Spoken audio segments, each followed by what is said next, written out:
গণতন্ত্রের অত্যন্ত প্রহরী হিসেবে তার জীবনের একটি অংশ তিনি বাংলাদেশের মানুষের জন্য বিলিয়ে দিয়েছিলেন।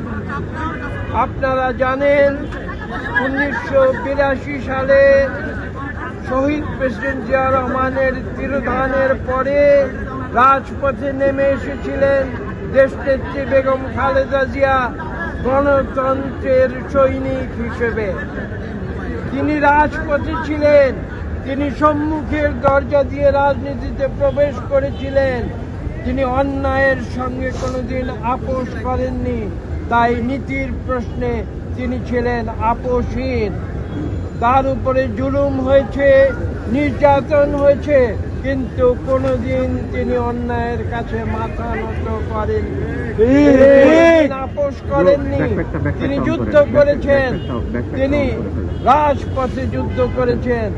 যখন 2009-এর পরে যখন স্বৈরাচারী আওয়ামী লীগ সরকারে নির্যাতন, অত্যাচার, মিথ্যা মামলা তার উপরে নেমে এসেছিল, তখন অনেকে তাকে পরামর্শ দিয়েছিল যে আপনি কেন এই কষ্ট আপনি সহ্য করছেন।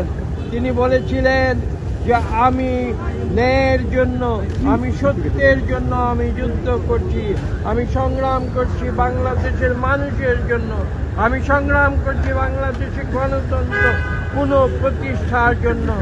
তিনি যেভাবে বাংলাদেশে একবার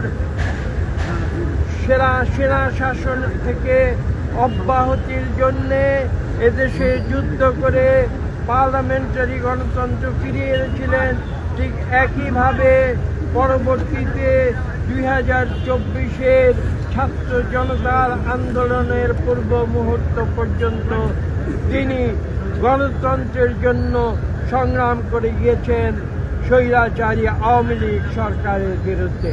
আজকে আমি যে কথা বলেছি, তিনবারের প্রধানমন্ত্রী বাংলাদেশের, প্রথম নারী প্রধানমন্ত্রী বাংলাদেশের নারী শিক্ষার জন্যে যিনি সবার আগে কথা বলেছিলেন, সেই দেশনেত্রী বেগম খালেদা জিয়া আজকে পৃথিবী থেকে বিদায় নিয়েছেন।